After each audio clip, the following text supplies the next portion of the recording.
ce jeu n'est vraiment pas terrible. Pourquoi est-ce que je ressens vraiment cette envie d'en parler? Ure Ninja! C'est parti! Are you saying you're a real detective? I'm not just a detective. I'm a great detective. Detective Pikachu. Bolts of brilliance. Salut à tous, c'est Will pour un nouvel épisode de Site à rater. Et aujourd'hui on va parler de Détective Pikachu, sorti en mars 2018 sur 3DS et développé évidemment par Nintendo. Et sachez d'abord une chose, c'est que j'aime beaucoup les jeux d'enquête et les jeux Pokémon. Alors évidemment quand j'ai vu que Nintendo allait sortir un jeu d'enquête Pokémon, je savais pas trop à quoi m'attendre mais j'étais plutôt content.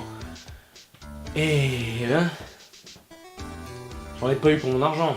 Alors, je vous arrête tout de suite, je sais ce que vous allez me dire. Non mais Will, franchement, t'as bientôt 24 ans, tu joues vraiment encore à des jeux Pokémon. En plus, ce jeu, c'est clairement un jeu pour enfants, il est complètement fait pour les enfants, et franchement, je vois pas pourquoi tu testes ça sur une chaîne alors qu'il n'y a aucun enfant qui fait.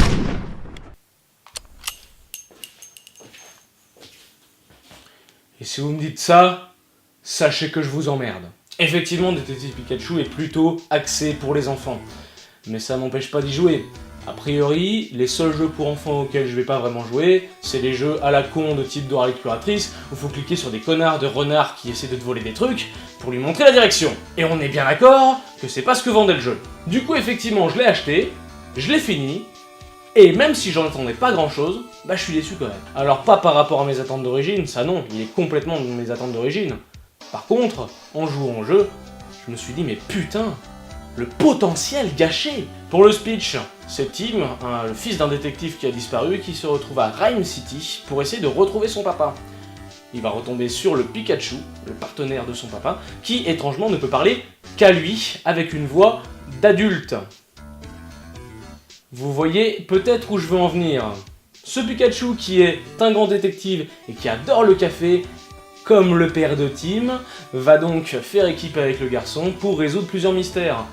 L'enquête principale étant que des Pokémon dans la ville de Rhyme City deviennent fous et attaquent directement les humains. Il n'y a pas vraiment de victimes, vous en faites pas. On va expédier tout de suite les gros points positifs de ce jeu. Déjà c'est son univers puisqu'il est joli et très coloré. C'est vraiment ce qu'on attend d'un jeu Pokémon, d'un jeu dans cette ambiance-là. Et là, il respecte bien ce qu'il devait donner. Les personnages sont plutôt intéressants et plutôt variés. Cependant, si physiquement les hommes sont un petit peu différents les uns des autres, les femmes sont toutes formées sur le même modèle. Elles sont grandes, fines, avec les mêmes courbes, de grands yeux et des cheveux longs. Quasiment toutes. À vous de vous faire votre propre opinion sur l'image que ça renvoie d'une femme.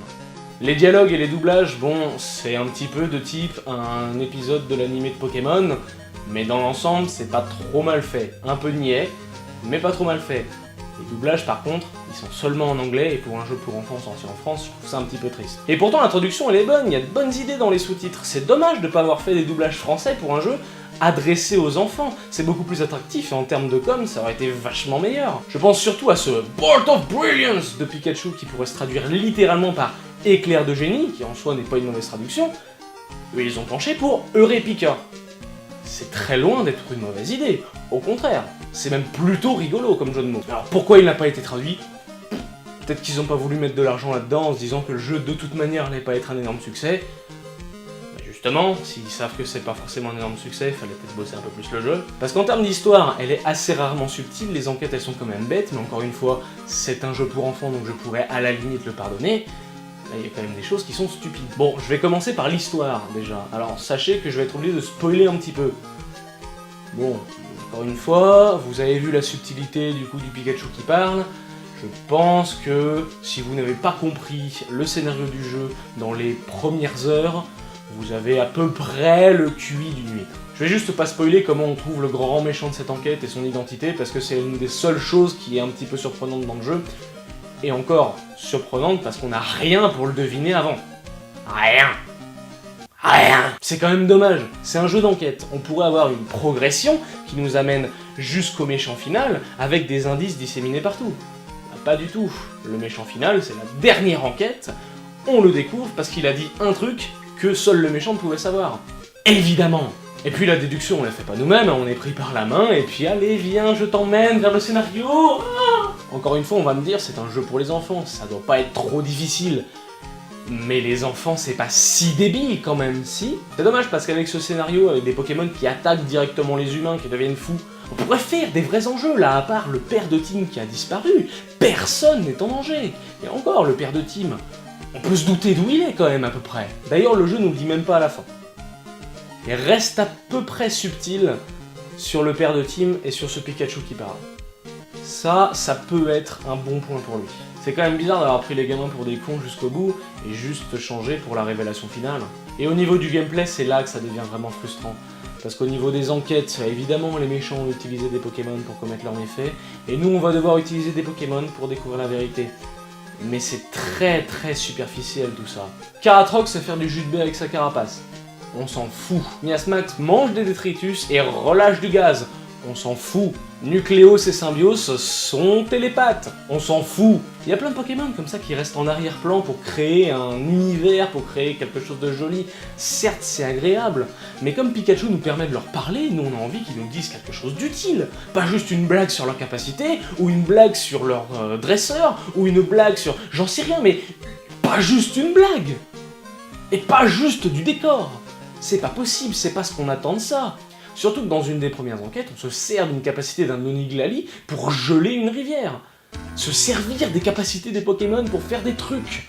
On a envie de faire ça, on peut pas le faire dans le jeu d'origine, là on a envie que les capacités servent à quelque chose. Là, elles ne servent que 4 ou 5 fois dans le jeu. Et c'est là que c'est frustrant. Créer des vraies enquêtes, des vrais enjeux avec des capacités de Pokémon qui sont intéressantes. Là, c'était un vrai potentiel. Ce jeu, il avait du potentiel et il a été gâché. Et c'est pour ça que j'en parle aujourd'hui. Parce que vraiment, certes, c'est un jeu pour enfants, mais il aurait mérité plus de travail et il aurait mérité de s'ouvrir à autre chose que juste les enfants. Il aurait mérité d'être un vrai jeu d'enquête. Parce qu'avec un univers comme ça, on peut faire plein de choses. Et ils n'en ont pas fait. Et vous voulez une vraie preuve qu'ils ont été feignants en faisant ce jeu? La musique. La musique, c'est insupportable. Déjà, prenez le thème principal. Allez, je vous le mets.